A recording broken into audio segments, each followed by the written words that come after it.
So, did any of you catch the Pride March in Toronto? Yeah, me neither. But apparently Black Lives Matter decided to hijack the event for their own fucking agenda.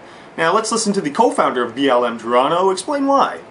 The reality is we hosted the Pride Parade today because Pride Toronto as an organization has been constantly pushing black folk in terms of their programming, other marginalized communities, in terms of the programming in a very far place away in order for us to celebrate our pride.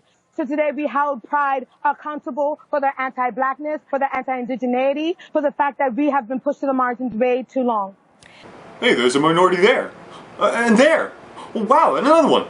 It's almost as if the event was totally inclusive and that you're completely full of shit. No, obviously I don't really know how the event was organized, but it seems to me they're just mad the entire event wasn't focused on them exclusively. Pride TO invited BLM as their honored fucking guests, and thanks to them for including your group, you decided to shut down the event. How very considerate of you. It's an event about homosexuals exerting their right to exist. It doesn't have to be about other people's fucking issues at the same time. You can have your own goddamn parade for that.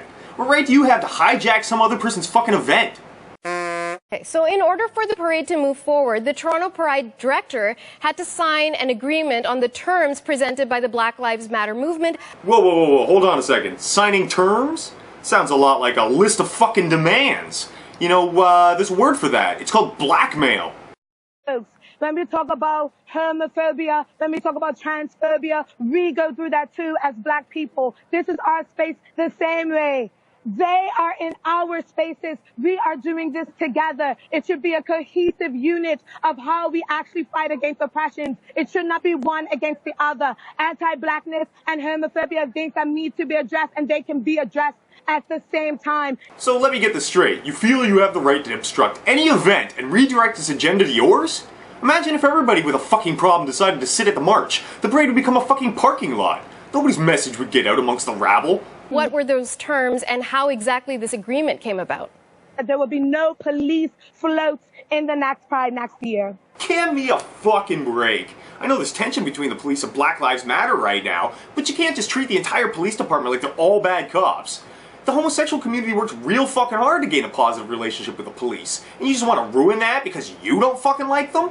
They're a part of the community too, and trying to blacklist them isn't going to build any fucking bridges. I agree with the core of BLM's agenda, but this is not the way to go about it. These heavy-handed tactics against your own fucking innocent allies does your movement a great fucking disservice.